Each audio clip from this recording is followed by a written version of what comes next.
ሰላም ሰላም የተከበራችሁና የተወደዳችሁ የሚዲያችን ተከታታዮች እንደምን አላቸው?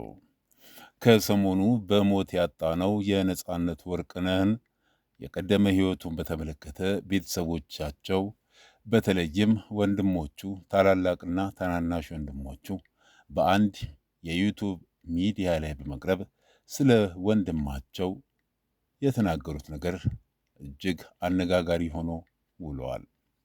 የአርቲስት ነጻነት ወርቅነህ ቤተሰቦች እህቱ ሚሚ፣ ወንድሞቹ ወንደሰንና ኤርሚያስ ከእርቅ ሚዲያ ጋር ባደረጉት ቆይታ የገለጿቸው ዋና ዋና ነጥቦች በአጭሩ የሚከተሉት ናቸው።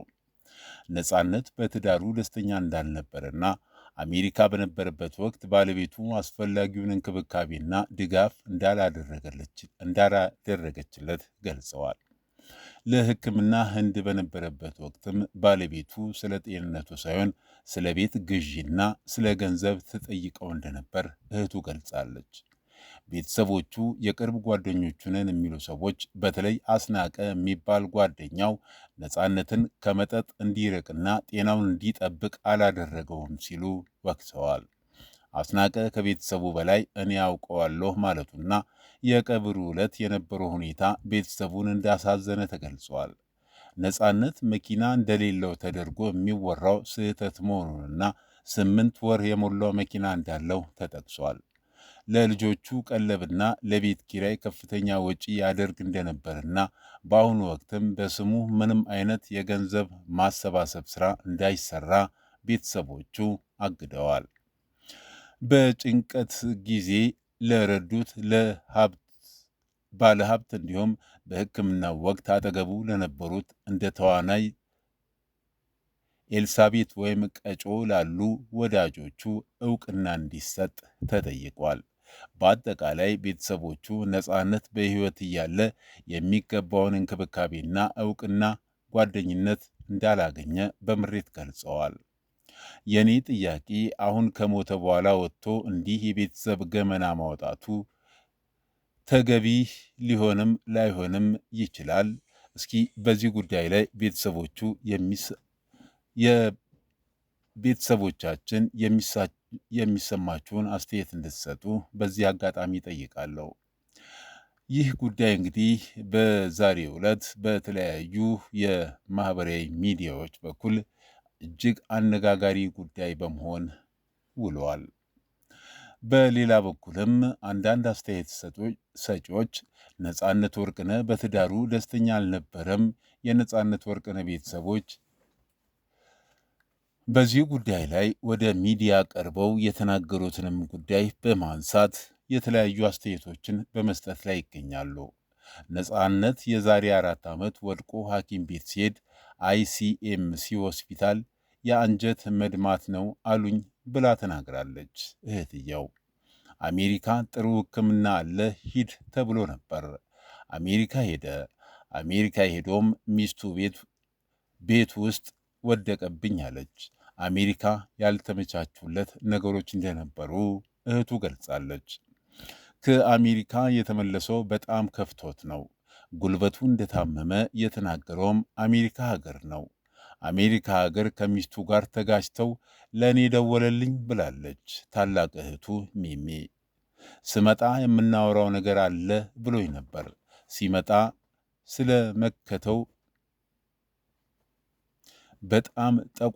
ስመለከተው በጣም ጠቋቁሮ የሚያሳዝን ሆኖ ነው ያገኘሁት ብላለች እህቱ። ተመልሼ ወደ አሜሪካ አልሄድም አለኝ። ምንም ማድረግ ስለማልችል የእሱን ውሳኔ ማክበር ነበረብኝ ብላለች እህቱ ሚሚ። በትዳሩ ደስተኛ አልነበረም ያለችው እህቱ የሚስቱ እናት ከዚህ ሆና ነገር ታቀብላለች። አሜሪካ ሀገር ላይ ሚስቱ አትረዳውም ብላለች። የራሷንና የልጆቿን ምግብ ሰርታ ነጻነትን የአልጋ ቁራኛ ሆኖ ህመሙን በሚያስታምምበት ሰዓት እኔ ልጆቼን ምግብ ሰራለሁ፣ አንተ ተነስተህ ሰርተህ ብላ ትለው እንደነበርም እህቱ ተናግራለች። ህንድ ሀገር ለሕክምና የሄድን ጊዜ ሚስቱ ደውላ ስለ ጤንነቱ ሳይሆን የምትጠይቀው ቤት ስለ መግዛት ነበር ብላለች። በየወሩ የሚልክልኝ $2000 አይበቃኝም፣ አይጠቅመኝም ብላ እንደነበርም ስለ ሚስቱ የነጻነት እህት ተናግራለች። አስናቀ የተባለው ጓደኛው የቀብሩ ዕለት ታገስ ጋር ቀጠሮ ነበረን ሲል የሆነ የጀመሩት ፕሮጀክት ነበር ያለ መስሎ ነበር ያለችው እህትየው መጠጥ ቤት አልመሰለኝም ነበር፣ በጣም ነው የሚያሳፍረው ብላለች። ለዚህም እንደ ማጠናከሪያ የተነገረችው ህንድ ሀገር ለሕክምና ሄዶ በነበረበት ወቅት ሐኪሞቹ ይህ በነጻነት ላይ የታየው የጉበት በሽታ ለሞት የሚዳርግ አይደለም፣ ሕክምናውም ቢሆን በቀላሉ በተለይ እሱ እኛ የምንመክረውን ምክር የሚከታተል ከሆነ በአጭር ጊዜ ውስጥ ይድናል ብለው እንደነበርም ተናግራለች። ይሁንና ያም ለነጻነት ወርቅነህ የተነገረው የሕክምና አይነት መድኃኒቱን በትክክልና በአግባቡ ከተከታተለ እንዲሁም እንኳን አልኮል መጠጥ ቀርቶ ኮካኮላ እንኳን የክዳኗን ያክል አንዲት ጠብታ ቢጠጣ ይህ ሰው ዕድሜው አጭር ነው ብለው ነግረውት እንደነበር ለእሷ ለእህትዮም ነግረዋት እንደነበር እህትዮ በዚህ ቃለ መጠይቅ ላይ ገልጻለች። ይሁንና አርቲስት ነጻነት ወደ ሀገር ከተመለሰ በኋላ እየተከታተለ ይህን የመጠጥ ጉዳይ ወይም ማኔጅ የሚያደርገው የቅርብ ወዳጅ ስለሚያስፈልግ እህትየው ለጓደኞቹ ሁሉ ሐኪሞች የተናገሩትን ነገር ተናግራ እንደነበር አስታውሳለች።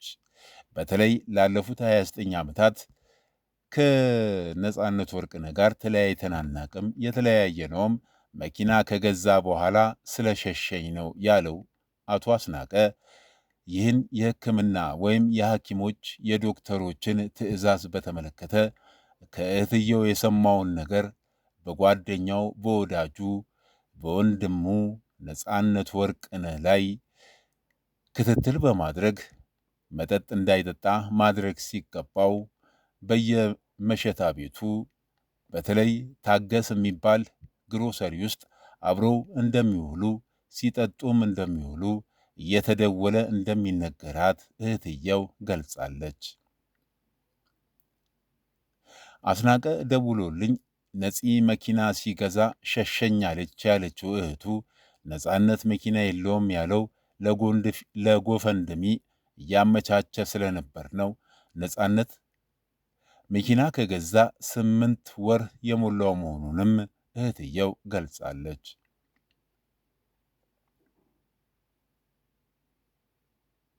አስናቀ በ29 ዓመታት 1 ወር ብቻ ነው የተለያየ ነው የሚለውን አላምንበትም፣ መንታነን ቢልም ችግር የለብኝም ብላለች እህትየው። እውነተኛ ወዳጅ ማለት ከእናንተ ሐዘን የኔ ይበልጣል እያለ ወከባ መፍጠር ሳይሆን ለጓደኛ መሥዋዕት መሆን ነው። እንዳይጠጣ እንዳይጎዳ ማድረግ ነበረበት ብላለች እህትየው በምሬት። ነጻነት ለልጆቹ ብር ይልካል። እዚህ የሚኖሩበት ቤት ደግሞ የቤት ኪራይ ይከፍላል። ያ ቤትም የሚስቱ እናትና ነጻነት በጋራ የሚኖሩበት ቤት ነው። ለዚህ ቤትም 45,000 ብር በየወሩ ይከፍላል። ለሚስቱ አሜሪካን ሀገር በዶላር የኢትዮጵያን ገንዘብ ወደ ዶላር እየቀየረ $2,500 በየወሩ እንደሚልክ እህቱና ወንድሞቹ ገልጸዋል። 3 ሚሊዮን ብር የሰጠንን ባለሀብት እናመሰግናለን ያሉት ቤተሰቦቹ አሁን እስከምናውቀው በስሙ ምንም ብር እንዳይሰበሰብ በስሙ ልመና እንዳይደረግ ብለናል። የሰጡ ሰዎች ካሉ ያሳውቁን ብለዋል። እነዚህ ቤተሰቦቹ የሐውልት ምርቃት መቄዶንያ ይባላል። የተረፈው ብር ደግሞ ሚስቱ በአካውንቴ ይግባልኝ ብላለች። ወንድሞቹ ታላቅ ወንድሙ ወንደሰን ወርቅነህም አሜሪካ ሀገር ሆስፒታል እያለ አንድም ሰው አጠገቡ አልነበረም።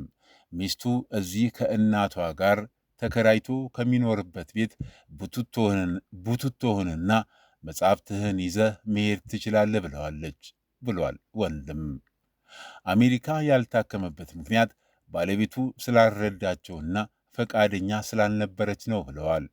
በዙሪያ ያሉ ጓደኞች ጥሩ ምቾት እየሰጡኝ አይደለም ብዬ መክሬዋለሁ። ነፃነትም በዙሪያዬ ብዙ ሰዎች አሉ፣ ሰው ግን የለኝም ብሎኛል ብላለች። እውነተኛ ጓደኛ ነኝ የሚል ሰው ካለ ነፃነትን ሊያግዘው ይገባ ነበር ብላለች እህት አስናቀ። እኛን ሁላችሁም ከኔ በላይ አልተጎዳችሁም ይለን ነበር ብለዋል ቤተሰቦቹ። ለነፃነት የሚያስብ ጓደኛ ቢሆኑ ኖሮ ለሕይወቱ የሚጠነቀቁለት በሆነ ነበር፣ ግን አብረው ይጠጡ ነበር፣ የተከለከለውን መጠጥ ይጠጡ ነበር ብላለች እህትየው በምሬት። ታናሽ ወንድሙ ኤርሚያስ ወርቅነህ ትክክለኛ ጓደኞቹን አላየናቸውም፣ ለገጽታ ግንባታ የሚሰሩትን ግን እያንዳንዱን ሚዲያ ላይ ቀርበው አሳይተዋል ብሏል። በሕክምና ላይ የነበሩ ሰዎችን አላመሰግንም። ተዋናይ ኤልሳቤጥ ወይም ቀጮ እንዲሁም ባዩሽ ከበደ ሚጡ አልተመሰገኑም። ምስጋና ይገባቸዋል። በቅርብ ሆነው ወንድማችንን ደግፈውታል ብለዋል ወንድሞቹ። አስናቀ ነፃነትን የሚመጥን ንግግር አይደለም እየተናገረ የነበረው ብለዋል። የነፃነት ሰርግ ላይ አስናቀ ጭራሽ አልነበረም። ነገር ግን በተለያዩ ሚዲያዎች ላይ እኔ ነኝ ቆሜ ዳርኩት ሲል ተሰምቷል ብለዋል። ከእናንተ በላይ እኔ ያውቀዋለሁ እቀርበዋለሁም ብሏል ተብሏል።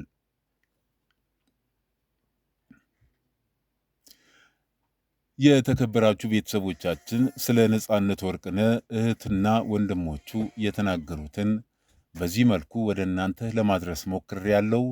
መልካም ጊዜ